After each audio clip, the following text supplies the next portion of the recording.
நண்பர்களே, இங்க பாருங்க, 10,000 பொண்ணுங்களை இந்த அரண்மனைக்கு கொண்டு வராங்க. எல்லாரையும் ஒரே நேரத்துல பார்த்து இந்த ராஜாவுக்கு அப்படியே பைத்தியம் பிடிக்குது. அழகு தேவதைகளை பார்த்து குதூகலத்துல அப்படியே துள்ளி குதிக்கிறான். ஐயோ, எங்க ஆரம்பிக்கிறதுனே தெரியலையடா, யாரடா முதல்ல போடுறது, இத போடலாமா அத போடலாமா, ஐயோ ஒரே கன்ஃபியூஷனா இருக்கே, யார முதல்ல போடுறதுனே புரிய மாட்டுதே அப்படின்னு குரங்கு மாதிரி அங்கேயும் இங்கேயும் ஓடுறான். இங்க நடுவுல நிக்கும் போதே காத்துல வீசுற வாசனை இவ்வளவு தூக்கலா இருக்கே, அப்ப உள்ள கொண்டு போய் தூக்கி போட்டு பண்ணும் போது எப்படி இருக்கும் அப்படின்னு அவன் செய்ய போறதை எல்லாத்தையும் கற்பனை பண்ணி துள்ளி குதிக்கிறான். வாங்க எல்லாரும் உள்ள போலாம் அப்படின்னு சொல்லி இந்த அரண்மனைக்குள்ள வேற ஒரு பெரிய ரூமுக்குள்ள கொண்டு வரான். இது என்ன ரூம்னா, இந்த அரண்மனைக்குள்ளேயே ஒரு பெரிய காலேஜ் மாதிரி இருக்கு. அதுக்கு உள்ள இந்த பொண்ணுங்களை கொண்டு வந்துட்டு இந்த காலேஜோட பெரிய வாத்தியார் கிட்ட சொல்றான், இன்னிலிருந்து உன்னோட வேலை என்னன்னு தெரியுமா, இந்த அரண்மனையில இருக்கிற எல்லா கில்மா புக்கையும் படிச்சுட்டு அதுல இருக்கிற கிளுகிழுப்பான விஷயங்கள் எல்லாத்தையும் ஒண்ணு விடாம இவங்களுக்கு சொல்லி கொடுக்கிறது மட்டும்தான் உன்னோட வேலை. இதுல நிறைய பேருக்கு மேட்டர்னா என்னன்னே தெரியாம இருப்பாளுங்க. அது மாதிரி இருக்கிற பொண்ணுங்களை வச்சுக்கிட்டு என்னால டைம் வேஸ்ட் பண்ண முடியாது, அதனால எல்லா கில்மாவான விஷயங்களையும் சீக்கிரம் சொல்லிக் கொடு அப்படின்னு ராஜா சொல்றாரு. அதை அப்படியே கட் பண்ணிட்டு இந்த நாட்டுல ஒரு புரட்சி குழுவை காமிக்கிறாங்க. இந்த ராஜா பண்ற கேவலமான விஷயங்களுக்கு இவனை உயிரோட விடக்கூடாது, கூடிய சீக்கிரமே நல்லா பிளான் பண்ணி அவன் கதையை முடிக்கணும் அப்படின்னு இந்த புரட்சி குழு உட்கார்ந்து பிளான் பண்றாங்க. மறுநாள் அரண்மனையில எல்லா பொண்ணுங்களுக்கும் ட்ரைனிங் ஆரம்பிக்கிறாங்க. அதாவது ரொம்ப மஜாவா மேட்டர் பண்றதுக்காக விசித்திரமான ஒரு பயிற்சி, கில்மாவான வித்தைகளை சொல்லிக் கொடுக்கறதுக்கு நிறைய டீச்சருங்க வேற. ராஜாவுக்கு என்ன பிடிக்கும் என்ன பிடிக்காது, எந்த சிச்சுவேஷன்லயும் அவரை எப்படி மஜாவா வச்சுக்கிறது, மெயின் சம்பவத்தை பண்றதுக்கு முன்னாடி என்னெல்லாம் பண்ணணும், எப்படி எல்லாம் பண்ணணும், எவ்வளவு நேரம் பண்ணணும் அப்படின்னு ரொம்ப டீடைலா ரொம்ப புதுசா பல கில்மா வித்தைகளை எல்லா பொண்ணுங்களுக்கும் சொல்லி கொடுக்குறாங்க. ராஜா அப்படி கொடுத்தா நீங்க எப்படி வாங்கணும், ராஜா இப்படி கொடுத்தா நீங்க எப்படி வாங்கணும் அப்படின்னு கொடுக்கறத எப்படி எல்லாம் வாங்கணும் அப்படின்னு தான் இந்த ஃபுல் ட்ரைனிங். தியரி கிளாஸ் மட்டும் வைக்காம பிராக்டிக்கல் கிளாஸ் வேற வைக்கிறானுங்க. மேட்டர்ல இவ்வளவு விஷயங்கள் இருக்கான்னு இதுல நிறைய எக்ஸ்பீரியன்ஸ் இருக்கிற பொண்ணுங்களுக்கு கூட அப்படியே தலைய சுத்துது. ஏன்னா இந்த கூட்டத்துல பல பேரோட பொண்டாட்டிகளும் இருக்காங்க. அழகான பொண்ணுங்க வேணும் அப்படின்னு மட்டும்தான் ராஜா சொல்லியிருக்காரு. கல்யாணம் ஆகாத பொண்ணுங்க வேணும் அப்படின்னு அவர் சொல்லவே இல்லை. அதனால இவனுங்க வீடு வீடா புகுந்து பார்க்க நல்லா இருக்கிற பொம்பளைங்களை ஒண்ணு விடாம அட்டவணை போட்டு தூக்கி இருக்கானுங்க. கொஞ்ச நேரம் மட்டும் தூங்க விட்டுட்டு ராத்திரியும் ட்ரைனிங் கொடுக்கறானுங்க. ரொம்ப மர்மமான ரகசியமான சில மூலிகைகளை காமிக்கிறாங்க. இதை எல்லாத்தையும் நல்லா பவுடர் பண்ணி மெயின் சம்பவத்தை பண்றதுக்கு முன்னாடி அந்த இடத்துல தடவிக்கிட்டு நீங்க எல்லாத்தையும் செஞ்சீங்கன்னா ராஜாவுக்கு ரொம்ப மஜாவா இருக்கும், உங்களுக்கும் ரொம்ப மஜாவா இருக்கும். ராஜா சீக்கிரம் அவுட் ஆக மாட்டாரு. தம்பியும் ரொம்ப நேரம் நின்னு பேசும். அப்படி எல்லாத்தையும் சொல்லி புரிய வச்சுட்டு இந்த பவுடரை எப்படி அந்த இடத்துல தடவணும்னு அதையும் சொல்லி கொடுக்குறாங்க. இத ரொம்ப ஓவரா பயன்படுத்தக்கூடாது, கொஞ்சமா தான் யூஸ் பண்ணணும். தப்பி தவறி தெரியாதனமா நீங்க நிறைய யூஸ் பண்ணிட்டீங்கன்னா 2 நாளைக்கு வெறியே அடங்காது. அந்த மாதிரி நிலைமையில உங்களை யாராவது பார்த்தாங்கன்னா இந்த அரண்மனையில இருக்கிற எவன் வேணாலும் போட்டு அடிச்சு துவைச்சு எடுத்துருவாங்க. அதனால ரொம்ப கவனமா இருங்க அப்படின்னு எச்சரிக்கையை கொடுக்குறாங்க. ஹீரோயின் ரொம்ப அழகா இருக்கிறதால இந்த 10,000 பொண்ணுங்களுக்குள்ள அவளும் மாட்டிக்கிறா. அதுக்கப்புறம் என்ன ஆச்சு, எப்படியெல்லாம் விதவிதமான மேட்டர் நடந்தது, யாரெல்லாம் போட்டாங்க, ஹீரோயினுக்கு என்ன ஆச்சு, அதுதான் இந்த படத்தோட கதை. நண்பர்களே, இது ஒரு உண்மை கதை. இது மாதிரி ஒரு படத்தை நீங்க வாழ்நாள்ல பார்த்திருக்கவே மாட்டீங்க. படத்தோட ஆரம்பத்துல ராஜா சொல்றாரு, அரண்மனையில இருக்கிற பொண்ணுங்களை போட்டு போட்டு ரொம்ப போர் அடிக்குது, மேட்டர் பண்ணும்போது ஒரு மஜாவே இல்ல, ஏதாவது ஒரு கில்மாவான ஐடியாவை பண்ணுங்கடா டேய், என்னடா மயிர புடுங்குறீங்க அப்படின்னு இந்த மந்திரிங்களை பார்த்து சொன்னதும் மந்திரிங்க சொல்றாங்க, நாளையிலிருந்து எல்லா கிராமங்களுக்கும் ஃபிகர் வேட்டைக்கு போவோம், மிருகங்களை வேட்டையாடுற மாதிரி உங்க கண்ணுல படுற அழகான ஃபிகருங்களை அப்படியே தூக்கி அங்கேயே வச்சு மேட்டர் பண்ணி நாசம் பண்ணுங்க, இந்த விளையாட்டு ரொம்ப மஜாவா இருக்கும் அப்படின்னு இந்த மந்திரி சொல்றான். ராஜாவுக்கும் இந்த கில்மாவான ஐடியா ரொம்ப பிடிச்சு போகுது. மறுநாள் அவங்க பிளான் பண்ண மாதிரி வெறித்தனமான மேட்டர் வேட்டைக்கு கிளம்புறாங்க. எல்லா கிராமங்களுக்கும் போய் ராஜாவோட கண்ணுல படுற அழகான பொண்ணுங்களை அப்படியே தூக்குறானுங்க. வயல்ல வேலை செஞ்சுட்டு இருந்த ஒரு புருஷன் பொண்டாட்டிய பார்த்து ராஜாவுக்கு பயங்கரமா மூடு வருது. விவசாயி பொண்டாட்டியோட அழகுல அப்படியே மயங்கி போறான். ஏய், உன்னை ராஜா கூப்பிடுறாரு அப்படின்னு சொல்லி தூக்கி எடுத்துட்டு போய் புருஷனோட கண் எதிர்க்கவே ஒரு டென்ட் மாதிரி போட்டு அதுக்குள்ள வச்சு நல்லா மேட்டர் பண்ணி என்ஜாய் பண்றான். ஷாட்டு மேல ஷாட்டு போட்டு கதற விடுறத இந்த புருஷன் பார்த்து அவனால ஒண்ணுமே செய்ய முடியாம கதறி கதறி அழுறான். இந்த மேட்டர் முடிஞ்சதும் அடுத்த கிராமத்துக்கு போறாங்க. காலையில இருந்து சாயந்தரம் வரைக்கும் பல கிராமங்களுக்கு போய் அவன் கண்ணுல படுற அழகான தேவதைகளை தூக்கி போட்டு வெளுத்து வாங்குறான். ரொம்ப போர் அடிக்குது, கொஞ்ச நேரம் குதிரை ரேஸ் போலாம் அப்படின்னு சொல்லி ஒரு மந்திரி கூட இந்த ராஜா குதிரை ரேஸ் போறாரு. ரேஸ்ல வேகமா ஓடும்போது குதிரையிலிருந்து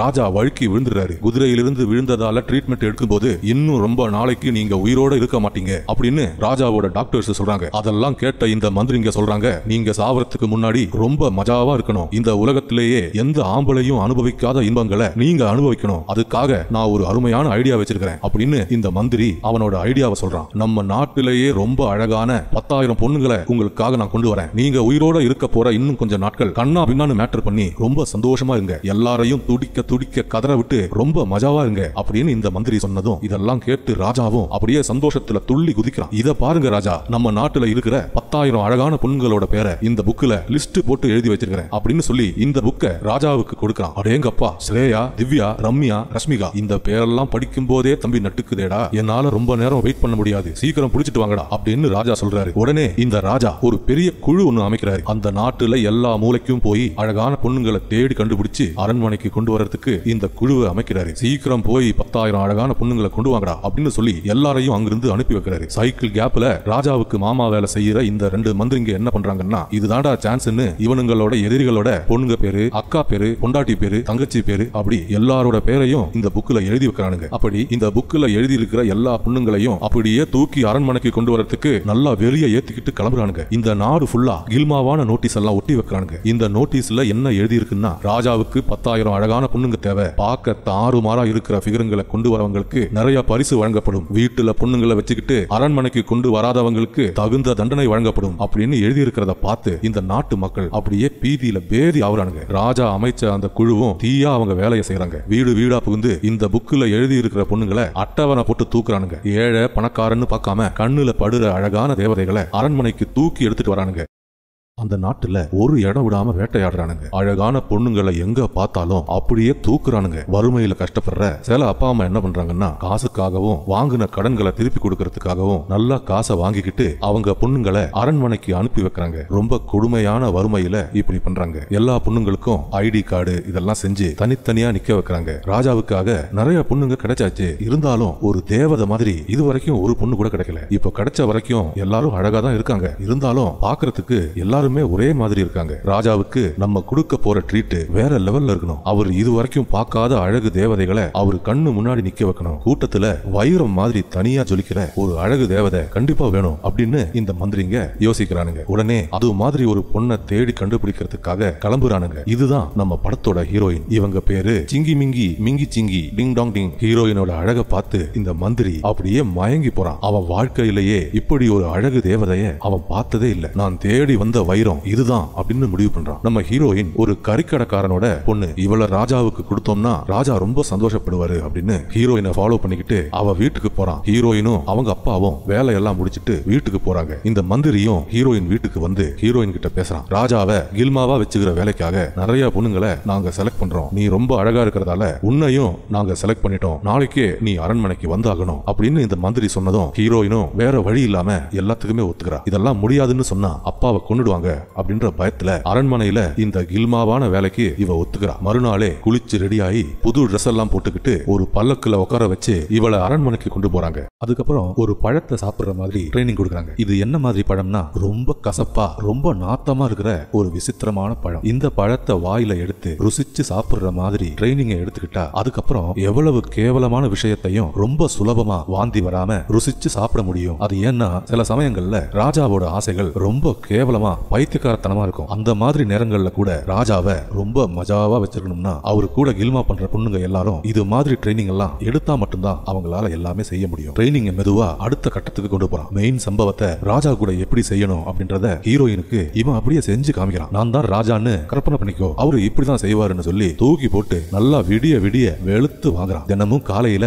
இவங்களுக்கு எல்லாருக்குமே தியரி கிளாஸ். காலையில சொல்லி கொடுத்த எல்லா விஷயங்களையும் பிராக்டிகலா அன்னைக்கு நைட்டு நல்லா சொல்லி கொடுப்பாங்க. பாடங்களை சொல்லி கொடுக்கிற சாக்குல இந்த அரண்மனையில இருக்கிற மந்திரிகள் எல்லாருமே ரொம்ப குஜாலா என்ஜாய் பண்றாங்க. ஒரு கணக்கே இல்லாம கரும்பு காட்டுல யானை நுழைஞ்ச மாதிரி வாழ்க்கைய ரொம்ப மஜாவா என்ஜாய் பண்றாங்க. மறுநாள் இந்த ராஜா சாப்பிடும் போது எனக்கு எல்லா பொண்ணுங்களையும் பார்த்துக்கிட்டே சாப்பிடணும் அப்படின்னு சொல்லி எல்லாரையும் அவர் முன்னாடி உட்கார வைக்கிறாங்க. இந்த பொண்ணுங்க யாருமே அவங்க வாழ்க்கையில பார்க்காத ரொம்ப காஸ்ட்லியான சாப்பாடு, தங்க தட்டுல தங்க ஸ்பூன்ல எல்லாரும் சாப்பிடுறாங்க. உடனே ராஜா சொல்றாரு, சாப்பாடு சாப்பிட்டுக்கிட்டே உங்க பேரு, நீங்க எந்த ஊர்ல இருந்து வரீங்க, எல்லா விஷயத்தையும் சொல்லுங்க அப்படின்னு சொன்னதும் இந்த அழகு தேவதைகள் ஒன்னொன்னா எழுந்து சாப்பாடை சாப்பிட்டுக்கிட்டு அவங்க பேரு ஊரு எல்லாத்தையும் சொல்றாங்க. இன்னும் கொஞ்ச நாள்ல சாப்பிட போற விருந்த ராஜாவும் அப்படியே வெறிச்சு வெறிச்சு பாக்குறான். எல்லாருமே சாப்பிடும் போது இதுல யார முதல்ல போடலாம் அப்படின்னு ராஜாக்கு பயங்கர கன்ஃபியூஷன். மெழுகு சிலை மாதிரி எல்லாருமே இருக்கும்போது இதுல யாரடா செலக்ட் பண்றதுன்னு அவனுக்கு அப்படியே பைத்தியம் பிடிக்குது. அடுத்தது நம்ம ஹீரோயின் எழுந்து அவளோட பேரு ஊரு இதெல்லாம் சொன்னதும் ராஜாவுக்கு ஹீரோயினை பார்த்து அவன் உடம்பெல்லாம் ஏதோ பண்ணுது. 10,000 பொண்ணுங்கள்ல இவ மட்டும் வைரம் மாதிரி தனியா தெரியுறா. யாரா இது? சொர்க்கத்திலிருந்து வந்த தேவதையா? நடமாடும் மில்கி பார் சிலை மாதிரி இருக்காளேன்னு அப்படியே வியந்து போறான். யாரு மணி? எந்த ஊர் மணி? இவ்வளவு நாளா நீங்களா எங்கடா இருந்தீங்க? கடவுளால இவ்வளவு அழகாவும் படைக்க முடியுமா அப்படின்னு வாயை புழக்கிறான். ஹீரோயின் வாயை திறந்து பேசினதும் குயில் மாதிரி இருக்கிற அவளோட குரல்ல இந்த மிருகம் அப்படியே மயங்கி போறான். டேய் இது போதும்டா, இவ மட்டும் போதும். எங்கடா பிடிச்சிங்க இவள?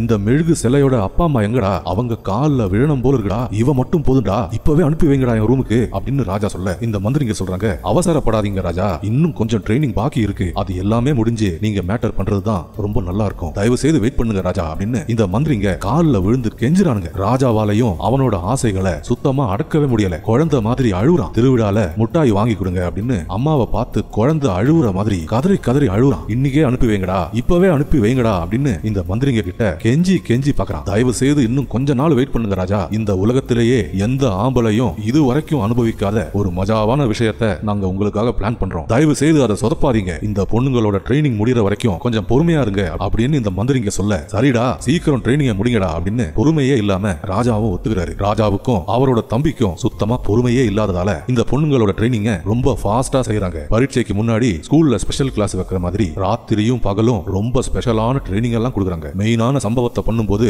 உடம்பு ரொம்ப பிளெக்சிபிளா இருக்கணும் அப்படின்னு சொல்லி ஒரு விசித்திரமான வாள் சண்டை பயிற்சியை இந்த பொண்ணுங்களுக்கு கொடுக்குறாங்க. வளைஞ்சு நெளிஞ்சு இந்த வாள் சண்டை பிராக்டிஸ் பண்ணும்போது காய் குண்டி இடுப்பெல்லாம் பிளெக்சிபிள் ஆகி ராஜா வெளுத்து வாங்கும் போது அவருக்கு ரொம்ப மஜாவா இருக்கும் அப்படின்னு சொல்லி சொல்லி எல்லா பொண்ணுங்களுக்கும் இந்த வாள் சண்டை பயிற்சியை ரொம்ப சூப்பரா சொல்லி கொடுக்குறாங்க. இந்த ட்ரைனிங் நடந்துட்டு இருக்கும் போது இந்த கிளாஸுக்குள்ள ராஜா வந்துடுறாரு. இவனால அவனோட தம்பியை அடக்கிக்கிட்டு ரூம்ல இருக்கவே முடியல. வாசனைய மோப்பம் பிடிக்கிறதுக்காக இங்க வந்து உட்காந்துட்டு இருக்கான். டேய் ட்ரைனிங் எல்லாம் முடிஞ்சதாடா? இன்னும் எவ்வளவுடா இருக்கு? வாள் சண்டை எல்லாம் சொல்லி கொடுத்து ஏன்டா டைமை வேஸ்ட் பண்றீங்க? என்கிட்ட வேற ஒரு வாள் இருக்கு, இதை எல்லாத்தையும் நான் உள்ள சொல்லி கொடுக்குறேன்டா. இன்னைக்கு சாயந்தரம் ஒரு 2-3 பேரையாவது அனுப்பி வைடா அப்படின்னு இந்த மந்திரி கிட்ட கேக்குறான். உடனே அங்க பிராக்டிஸ் பண்ணிட்டு இருந்த ஹீரோயினை பார்த்து அவகிட்ட வந்து பேசுறான். முதல்ல உன் கூட தான் விளையாட போறேன். நான் சொல்றதை எல்லாத்தையும் செஞ்சு நீ என்ன ரொம்ப சந்தோஷப்படுத்தினு வச்சுக்கோ. இந்த நாட்டுக்கே நான் உன்னை ராணி ஆக்கிடுவேன். இதை நீ மனசுல வச்சுக்கோ. இந்த சந்தர்ப்பம் வேற யாருக்குமே கிடைக்காது அப்படின்னு ராஜா சொல்ல, சரிங்க ராஜா, என்னால முடிஞ்சதை எல்லாத்தையுமே நான் செய்யறேன் அப்படின்னு ஹீரோயினும் ஒத்துக்கிறான். ராத்திரியில இன்னும் கொஞ்சம் விசித்திரமான ஒரு ஸ்பெஷல் ட்ரைனிங் ஒன்று வைக்கிறாங்க. பாடங்களை சொல்லி கொடுக்கறேன்ற பேர்ல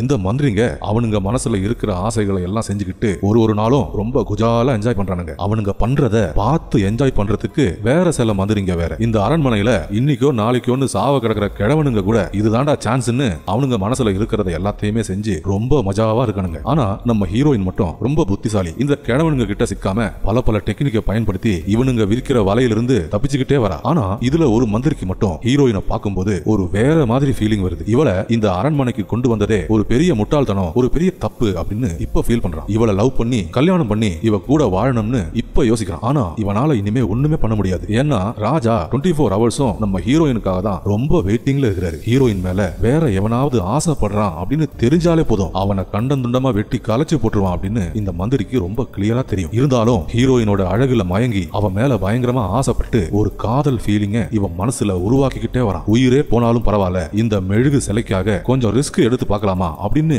இவன் யோசிக்கிறான். அன்னைக்கு நைட்டு இந்த அரண்மனையில பெரிய ஒரு பார்ட்டி வைக்கிறாங்க. பாட்டு கூத்து டான்ஸ்ன்னு வேற லெவல்ல ஒரு பார்ட்டி. நல்லா சரக்கு அடிச்சுக்கிட்டு இந்த ராஜாவும் பொண்ணுங்க போடுற டான்ஸ் எல்லாம் பார்த்து ரசிக்கிறான். அங்கேயே தூக்கி போட்டு எல்லாத்தையும் பண்ணணும்னு இவன் ரொம்ப வெறியா இருக்கிறான். ஆனா ட்ரைனிங் முடிக்கிறதுக்காக அவனோட ஆசைகளை கட்டுப்படுத்திக்கிட்டு இன்னும் கொஞ்ச நாள்ல வெடிக்க போற எரிமலை மாதிரி அவனோட கில்மா ஆசைகள் எல்லாத்தையும் அப்படியே அடக்கிக்கிறான். இந்த டான்ஸ் எல்லாம் பார்த்து பார்த்து ஹீரோயினோட அழகுல ராஜா அப்படியே மயங்கி போறாரு. எப்படா மேட்டர் போட கிடைக்கும்னு துடியா துடிக்கிறான். தம்பியை பிடிச்சு தேய்ச்சிக்கிட்டு கண்ட்ரோல் பண்ணிக்கிட்டு இந்த டான்ஸை பாக்குறான். எப்படா ட்ரைனிங் முடியும், எப்படா அனுபவிக்கிறதுன்னு இவனுக்கு அப்படியே பைத்தியம் பிடிக்குது. ஹீரோயினும் நல்லா வளைஞ்சு நெளிஞ்சு டான்ஸ் ஆடிக்கிட்டு ராஜாவை பயங்கரமா மூடேத்துறா. அப்படி இருக்கும்போது தூரத்துல மலைக்கு மேல ஒரு மர்மமான உருவம் வந்து நிக்குது. முதுகுல அம்பு வில்லெல்லாம் வச்சுக்கிட்டு யாரையோ கொலை செய்யறதுக்காக இங்க வந்து நிக்கிறான். கையில வில்ல வச்சுக்கிட்டு நல்லா குறி பார்த்து ராஜாவை நோக்கி அம்ப விடுறான். ஜஸ்ட் மிஸ்ல ராஜாவும் மட்டும் உயிர் தப்பிக்கிறாரு. ராஜா பக்கத்துல இருந்தவங்க எல்லாம் அப்படியே ஆடி போறாங்க. மறுநாள் ராஜா இந்த 2 மந்திரிகளையும் கூப்பிட்டு வச்சு ரொம்ப கோபமா பேசுறாரு. யாரா அது? எவ்வளவு தைரியம் இருந்தா என்னையே கொலை செய்ய முயற்சி பண்ணுவானுங்க, யாரா இருந்தாலும் கண்டுபிடிக்கணும் அப்படின்னு ராஜா சொல்ல இந்த மந்திரி சொல்றான், அது யாருன்னு எனக்கு தெரியும். இந்த 10,000 பொண்ணுங்களை எந்தெந்த வீட்டிலிருந்து நம்ம எடுத்தோமோ அந்த வீடுகளை சேர்ந்த யாரோ ஒருத்தன் தான் இதை செஞ்சிருக்கான். அது ஒருத்தனா இருக்கலாம், இல்லனா நிறைய வீடுகள் ஒன்னா சேர்ந்து பிளான் பண்ணி இப்படி செஞ்சிருக்கானுங்க அப்படின்னு இந்த மந்திரி சொன்னதும், ஆமா அதுவும் சரிதான், கரெக்டா தான் இருக்கு அப்படின்னு ராஜாவும் ஒத்துக்கிறான். இந்த பொண்ணுங்களோட குடும்பம் தான் என்ன சாவடிக்க ட்ரை பண்ணிருக்காங்க.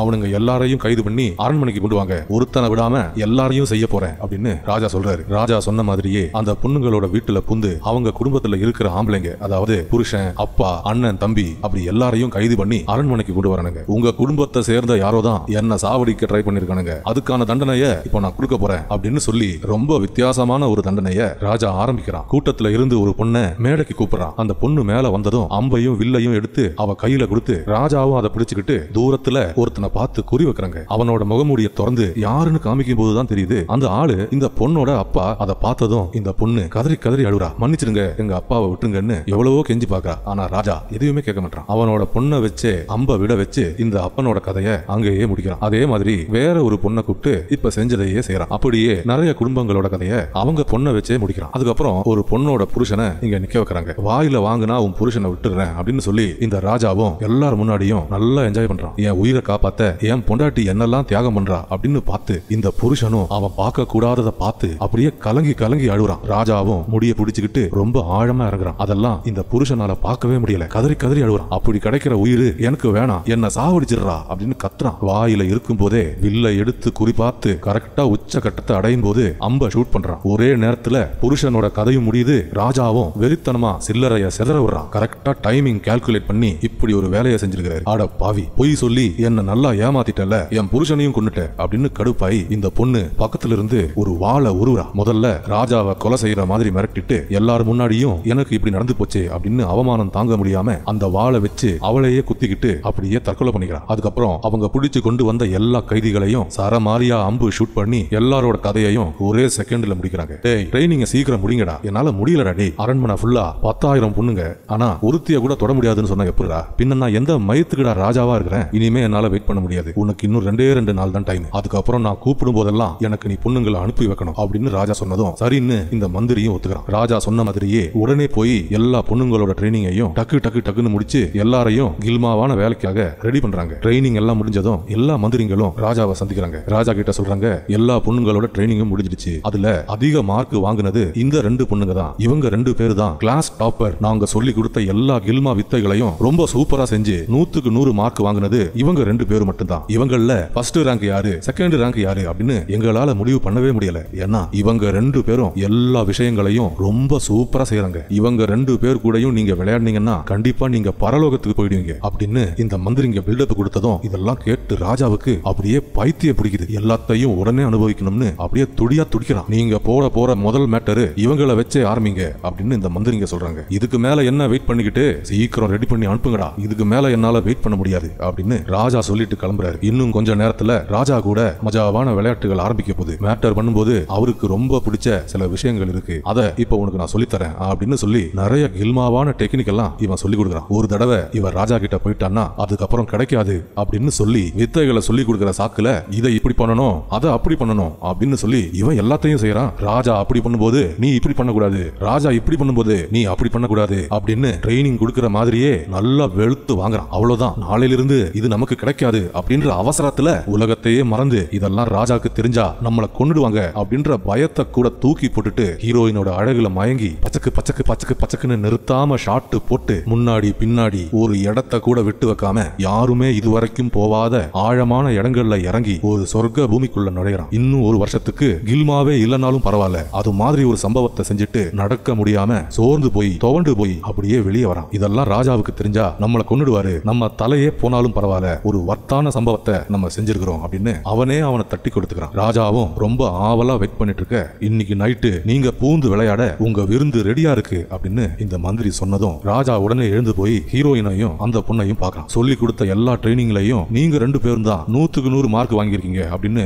எல்லாரும் சொல்றாங்க. நான் அதை நம்பணும்னா நீங்க 2 பேரும் அதை நிரூபிக்கணும். நீங்க 2 பேரும் மஜாவான விளையாட்டுகளை ஆரம்பிங்க, நான் அங்க உட்காந்துக்கிட்டு அதை எல்லாத்தையும் பாக்குறேன். அப்படி கில்மாவா நீங்க என்னதான் கத்துக்கிட்டீங்கன்னு நானும் பாக்குறேன். நீங்க பண்றத விளையாடுறத பார்த்து எனக்கு மூடு வந்துச்சுன்னா நானும் வந்து உங்க விளையாட்டுல கலந்துக்கிறேன். அது வரைக்கும் நீங்க 2 பேரும் மட்டும் நல்லா விளையாடுங்க அப்படின்னு ராஜா சொன்னதும் ஹீரோயினுக்கும் இந்த பொண்ணுக்கும் அப்படியே தூக்கி வாரி போடுது. ஏன்னா இவங்க 2 பேருக்கும் அப்படி செய்யறதுல எந்த அனுபவமும் இல்ல. இவங்களுக்கு கொடுத்த ட்ரைனிங்ல இந்த விஷயத்தை மட்டும் சொல்லி கொடுக்கவே இல்ல. அதனால அதை எப்படி பண்றதுன்னு பேந்த முழிக்கிறாங்க. என்னடி ராஜா சொன்னா கேட்க மாட்டியா அப்படின்னு ராஜா சத்தம் போட ஹீரோயினும் இந்த பொண்ணும் என்ன பண்றதுன்னே தெரியாம ராஜாவை பார்த்து பயந்துகிட்டு அவங்களுக்கு தெரியாத ஒரு விஷயத்தை மெதுவா ஆரம்பிக்கிறாங்க. எப்படி செய்யறதுன்னே தெரியாம அவங்களுக்கு தெரிஞ்ச ஏதேதோ செஞ்சு பாக்குறாங்க. அதெல்லாம் பார்த்து ராஜாவும் பயங்கரமா மூடாயி இந்த நினைவுகள் அழியாம இருக்கிறதுக்காக அவங்க செய்யறது எல்லாத்தையும் அப்படியே வரைஞ்சு வைக்கிறான். இவங்களும் அவங்களோட மஜாவான விளையாட்டை நிறுத்தாம விளையாடுறாங்க.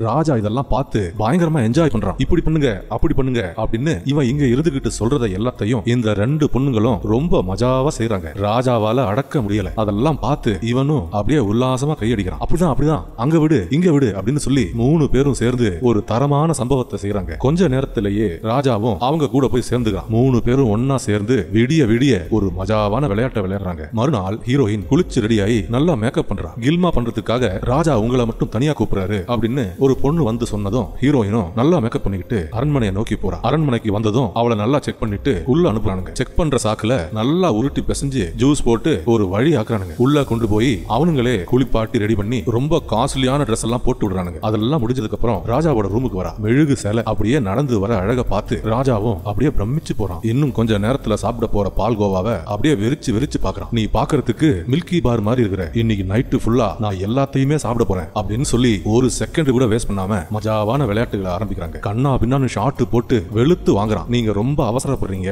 இப்படி பண்ணீங்கன்னா சீக்கிரம் அவுட் ஆயிடுவீங்க அப்படின்னு ஹீரோயின் சொல்ல 2 பேரும் நல்லா டைம் எடுத்துக்கிட்டு மெதுவா நிறுத்தி நிதானமா ஒரு வேற லெவல் சம்பவத்தை செய்யறாங்க. உள்ள நடக்கிற மேட்டர் எல்லாத்தையும் ராஜாவோட பாடி கார்ட்ஸ் கதவுல காது வச்சு உள்ள குடுக்கிற மொரட்டு குத்து எல்லாத்தையும் ஒண்ணு விடாம கேக்குறானுங்க. ராஜாவும் உள்ள பூந்து விளையாடுறான். எல்லாம் செஞ்சுட்டு இருக்கும்போது செவுத்துல ஒரு சின்ன பெயிண்டிங் மாதிரி ஒண்ணு இருக்கு. அதுல இருந்து ஹீரோயின் ஒரு சின்ன கத்தி ஒண்ணு எடுக்கிறா. அதை எடுத்து ராஜாவோட கழுத்துல வச்சு நான் யாருன்னு தெரியுதாடா அப்படின்னு கேக்குறான். என்னோட சின்ன வயசுல நீ என்னோட வீட்டுக்கு வந்து எங்க அப்பாவையும் அம்மாவையும் நீ கொலை செஞ்ச, அதெல்லாம் உனக்கு ஞாபகம் இருக்கா? எவ்வளவு வருஷமா உன்னை பழி வாங்கணும்னு நான் துடிச்சிட்டு இருக்கேன் தெரியுமா? கொம்மால இந்த ஒரு நாளுக்காக தாண்டா இவ்வளவு வருஷமா நான் காத்துக்கிட்டு இருந்தேன் அப்படின்னு சொல்லி அந்த கத்தியை வச்சு ராஜாவை குத்த பார்க்கும் போது ராஜாவோட பாடி கார்ட்ஸ் ஓடி வந்து ஹீரோயின் கையில இருந்த கத்தியை தட்டி விட்டு ராஜாவை காப்பாத்தி ஹீரோயினை கைது பண்றாங்க. இப்படி எல்லாம் நடக்கிறதுக்கு சான்ஸ் இருக்கு அப்படின்னு ராஜாவுக்கு தெரியும் போல. அதனால ரூமுக்குள்ள அவன் மேட்டர் பண்ணும்போது கூட மறைமுகமா இது மாதிரி சில பாடி கார்ட்ஸ் ரூமுக்குள்ளேயே வச்சிருந்திருக்கான். ரூமுக்கு வெளியே நின்னுட்டு இருந்த காவல் படை உள்ள வரதுக்கு முன்னாடி ரூமுக்கு உள்ள இருந்தவனுங்க ராஜாவை காப்பாத்துறானுங்க. மறுநாள் ஹீரோயினை நல்லா கயிறெல்லாம் போட்டு கட்டி தண்டனை கொடுக்கறதுக்காக எல்லாரும் முன்னாடியும் கொண்டு வந்து முடி போட்டு தரையில உட்கார வச்சு விசாரணை பண்றாங்க. நீ யாரு, எதுக்கு ராஜாவை கொலை செய்ய வந்த அப்படின்னு கேட்க ஹீரோயினும் எல்லாத்தையும் சொல்றா. ஹீரோயினோட அப்பா இந்த ராஜாவோட அரண்மனையில ஒரு மந்திரியா இருந்தவர். இந்த ராஜா செய்யற சில கேவலமான விஷயங்களை ஹீரோயினோட அப்பா கிண்டல் பண்ணதால அதுக்கு தண்டனையா ஹீரோயினோட மொத்த குடும்பத்தையும் ராஜா கொலை பண்ணிடுறாரு. அந்த டைம்ல அவனுங்க கண்ணுல படாம ஹீரோயின் மட்டும் நைஸா தப்பிச்சு போயிடுறா. ஒரு கறிக்கடைக்காரன் ஹீரோயினை எடுத்து அவனோட மகளா அவன் வளர்க்கறான். அப்படி அவளோட கதை எல்லாத்தையும் சொல்லி முடிச்சதும் ராஜா சொல்றாரு, இவளை ஜெயில போட்டு இந்த அரண்மனையில இருக்கிற எல்லாரும் உள்ள போய் கண்ணா பின்னான்னு ஷாட் போட்டு நல்லா டைம் எடுத்து என்னென்ன செய்யணுமோ எல்லாமே செஞ்சு அதுக்கப்புறம் தான் இவளை சாவடிக்கணும். இனிமே இந்த தப்ப எவனுமே செய்யக்கூடாது. இது மாதிரி ஏதாவது செய்யணும்னு யோசிக்கும் போது அவங்க மனசுல இந்த தண்டனை வரணும். கொண்டு போய் ஜெயில போடுங்கடா அப்படின்னு ராஜா சொன்னதும் ஹீரோயினை ஜெயில கொண்டு போய் போடுறானுங்க. இந்த தண்டனையை கேட்டதும் சில வெறி பிடிச்ச மந்திரிங்க ரொம்ப குதூகலமாவறானுங்க. ஹீரோயின் மேல ஆசைப்பட்டவனுங்க எல்லாரும் தம்பிய கையில பிடிச்சுக்கிட்டு ஷாட் போட்டு நாசம் பண்றதுக்காக ரெடியா நிக்கிறானுங்க. இனிமே எத்தனை பேரு விதவிதமா போட்டு கதற விட போறானுங்களோ அப்படின்னு யோசிச்சு ஹீரோயினும் அப்படியே மிரண்டு போறா. அதுக்கப்புறம் ராஜா இந்த மந்திரிகளை கூப்பிட்டு பயங்கரமா கத்துறான். ஏன்டா இவ்வளவு அலட்சியமா இருக்கீங்க? அரண்மனைக்கு கொண்டு வர பொண்ணுங்களை ஒழுங்கா செக் பண்ணுங்க. அரண்மனைக்குள்ள கில்மாவுக்காக வர பொண்ணுங்கள்ல என்ன கொலை செய்யறதுக்காகவே சில பொண்ணுங்க இருப்பாங்க. அதுங்களை தேடி பிடிச்சு கொலை செய்யறது உங்களோட வேலை. அதை ஒழுங்கா செய்யுங்க. என்னோட பாடி கார்ட்ஸ் இன்னும் ஒரு 5 செகண்ட் லேட்டா இருந்தா கூட என் உயிரே போயிருக்கும். இனிமே இந்த தப்பு நடந்ததுன்னா உங்க 2 பேரையும் கண்டம் துண்டமா வெட்டி நாய்க்கு போட்டுருவேன் அப்படின்னு ராஜா பயங்கரமா கத்துறான். இப்போ அரண்மனைக்குள்ள இருக்கிற இந்த 10,000 பொண்ணுங்களை கொன்னுடுங்க. இதுல யாரையுமே நம்ப முடியாது. புதுசா திரும்பவும் ஃப்ரெஷ்ஷா நம்ம நாட்டிலிருந்து ரொம்ப அழகான 10,000 பொண்ணுங்களை 2 நாள்ல தேடி கண்டுபிடிச்சு அரண்மனைக்கு கொண்டு வாங்க அப்படின்னு ராஜா இந்த 2 மந்திரிகளுக்கும் உத்தரவு போடுறாரு. ராஜா சொன்ன அடுத்த நொடியே இந்த மந்திரிகளும் அவனுங்களோட கில்மா வேட்டைய ஆரம்பிக்கிறாங்க. இதுக்கு முன்னாடி பண்ணதை விட ரொம்ப வெறித்தனமா களத்துல இறங்குறானுங்க. அந்த நாட்டிலேயே இருக்கிற அழகான பொண்ணுங்களோட பெயரை எல்லாம் லிஸ்ட் போட்டு ஒன்னொன்னா தூக்குறானுங்க. ராத்திரி பகல்னு பார்க்காம வீடு வீடா பூந்து கண்ணா பின்னான்னு வேட்டையாடுறானுங்க. ராஜா சொன்ன மாதிரியே 2 நாள்ல அந்த நாட்டுல இருக்கிற 10,000 அழகான பொண்ணுங்களை இந்த மந்திரி அரண்மனைக்கு கொண்டு வரான். ராஜா நீங்க கேட்ட மாதிரி எல்லா ஐட்டங்களும் ரெடி அப்படின்னு சொன்னதும் இதெல்லாம் கேட்டு ராஜாவும் அப்படியே குதூகலமாவறான். இந்த தடவை ட்ரைனிங் மண்ணாங்கட்டி அப்படிலாம் சொல்லி என் டைமை வேஸ்ட் பண்ணாதீங்க, நான் இப்பவே போய் நல்லா மேட்டர் பண்ணி என்ஜாய் பண்ண போறேன் அப்படின்னு சொல்லி நல்லா விடிய விடிய ஷாட் போடுறதுக்காக ராஜா அங்கிருந்து கிளம்புறான். கொஞ்சம் கூட டைமே வேஸ்ட் பண்ணாம ஒரே நேரத்துல 5-6 ஐட்டங்களை அடிச்சு துவைச்சு எடுக்கிறான். அவனோட மனசுல இருக்கிற எல்லா கேவலமான ஆசைகளையும் ஒன்னொன்னா செஞ்சு பார்க்கறான். சாப்பாடு தண்ணி இதெல்லாம் ரூமுக்கே வர வச்சுக்கிட்டு குளிக்காம பல்லு தேய்க்காம ராத்திரி பகலா மஜாவான விளையாட்டுகளை விளையாடி எல்லாரையும் துடிக்க விடுறான். அன்னைக்கு நைட்டு புரட்சி குழுவை சேர்ந்த கொஞ்சம் பேரு அரண்மனையோட ஜெயிலுக்குள்ள புகுந்து நிறைய பிணங்களை வெளியே எடுக்கிற சாக்குல ஹீரோயினை செத்த பிணங்களை தூக்கிட்டு போற வண்டியில பிணங்களுக்கு இடையில நல்லா துணியை போட்டு மூடி மறைச்சு வச்சுக்கிட்டு ஜெயில இருந்து வெளியே கொண்டு வராங்க. இந்த ஜெயில இருந்து அவளை காப்பாத்துறாங்க. இங்க பார்த்தா இந்த நாட்டை சேர்ந்த புரட்சி குழு மக்களும் ராஜாவை பிடிக்காத மந்திரிகளும் ஒன்னா உட்காந்து பயங்கரமா ஒரு புரட்சி ஒன்னு உருவாக்குறாங்க. ராஜாவையும் அவன் குடும்பத்தையும் கூண்டோட அழிக்கணும் அப்படின்னு பயங்கரமா பிளான் பண்றாங்க. ஏற்கனவே ஒரு 10,000 பொண்ணுங்களை கொண்டு போய் மேட்டர் பண்ணி கொலை செஞ்சுட்டான். இப்போ திரும்பவும் 10,000 பொண்ணுங்களை கொண்டு போயிருக்கான். ஒண்ணுமே செய்யாம இவனை இப்படியே விட்டோம்னா நம்ம நாட்டுல அப்புறம் பொண்ணுங்களே இருக்க மாட்டாங்க. கோழையா இருந்தது போதும், இன்னைக்கே இவன் கதையை முடிக்கணும் அப்படின்னு நல்லா வெறிய ஏத்திக்கிறாங்க. புரட்சியும் வேணாம், ஒரு மண்ணாங்கட்டியும் வேணாம், அவனை என் கையாலேயே நான் கொல்லுவேன் அப்படின்னு சொல்லிக்கிட்டு ஹீரோயினும் அரண்மனையை நோக்கி கிளம்புறா. அதே நேரத்துல ஆயிரக்கணக்கான மக்கள் கையில ஆயுதங்கள்லாம் எடுத்துக்கிட்டு அரண்மனைக்கு வெளியே வந்து நிக்கிறாங்க. நல்லா வெறி ஏத்திக்கிட்டு எல்லாரும் ஒரே நேரத்துல அரண்மனையோட கதவை உடைச்சுக்கிட்டு உள்ள வரானுங்க. உள்ள வந்து சும்மா இருப்பானுங்களா? ராஜாவோட முக்கியமான மந்திரிங்க, பாடி கார்ட்ஸ் அப்படின்னு எல்லாரையும் ஒன்னொன்னா வெட்டி சாய்க்கிறானுங்க. ராஜாவோட குடும்பத்தையும் விட்டு வைக்கல. அவனோட வேலைக்காரிங்க, அவனுக்காக கில்மா வேலை செய்யற பொண்ணுங்க அப்படின்னு எல்லாரையும் கண்டம் துண்டமா வெட்டி கூறு போடுறானுங்க. பல வருஷங்களா இவனுங்களுக்குள்ள இருந்த கோவத்தை ஒரே ராத்திரியில வெளியே எடுக்கிறானுங்க. அந்த ராஜா எங்கடா ராஜா எங்கடான்னு கேட்டுக்கிட்டு எதிரில வர எல்லாரையும் வெட்டி சாய்க்கிறானுங்க. அந்த கரெக்ட் நேரத்துக்கு ராஜாவோட ரூமுக்குள்ள ஹீரோயினும் வந்துடுறா. ஆனா ரூமுக்குள்ள ராஜா இல்ல. அந்த புட்ட பையன் எங்கேயோ போய் ஒளிஞ்சுக்கிட்டான். இந்த புரட்சி குழு அரண்மனையில 1 இன்ச் இடத்த கூட விட்டு வைக்காம எல்லா இடத்துலயும் வேட்டையாடி ராஜாவுக்கு மாமா வேலை செஞ்ச மந்திரிங்க, பொண்ணுங்களை வேட்டையாடி அரண்மனைக்கு கொண்டு வந்த மந்திரிங்க அப்படின்னு ஒருத்தனை விடாம எல்லாரையும் கண்ணா பின்னான்னு வெட்டி எல்லாரும் கதையும் முடிக்கிறானுங்க. இவனுங்களோட வீட்டிலிருந்து அக்கா, தங்கச்சி, அம்மா, பொண்டாட்டி அப்படின்னு எத்தனை பொண்ணுங்களை இவனுங்க வேட்டையாடி அரண்மனைக்கு கொண்டு வந்து மேட்டர் பண்ணி நாசம் பண்ணானுங்க. அதை எல்லாத்தையும் மனசுல வச்சுக்கிட்டு இந்த மந்திரிங்களை அப்படியே கொத்து புரோட்டா போடுறானுங்க. இந்த ராஜா ஒரு ரூமுக்குள்ள போய் ஒளிஞ்சுக்கிறான். புரட்சி குழுவும் அவன் இருக்கிற இடத்தை தேடி கண்டுபிடிக்கிறானுங்க. எல்லாருமே ஒன்னா சேர்ந்து அவன் கதையை 2 நிமிஷத்துல முடிக்கிறானுங்க. அடி ஒன்னொன்னும் இடி மாதிரி இறக்கி அவனை பரலோகத்துக்கு அனுப்புறாங்க. எல்லாரோட கதையையும் முடிச்சதுக்கு அப்புறம் அரண்மனையை மொத்தமா கொளுத்துறானுங்க. மறுநாள்ல இருந்து இந்த நாட்டு மக்கள் ரொம்ப சந்தோஷமா வாழ்றாங்க. இந்த ராஜாவை எப்படி கொன்னாங்க அப்படின்னு ஒரு ஷோ மாதிரி ஒன்னு போட்டு காமிக்கிறாங்க. இந்த ஷோவை பாக்குற கூட்டத்துக்கு நடுவுல ஹீரோயினும் நிக்கிறா. அங்க நின்னுக்கிட்டு அவளும் இந்த ஷோவை பாக்குறா. அதை அப்படியே காமிச்சுக்கிட்டு இந்த படத்தை அப்படியே முடிச்சுக்கிறாங்க.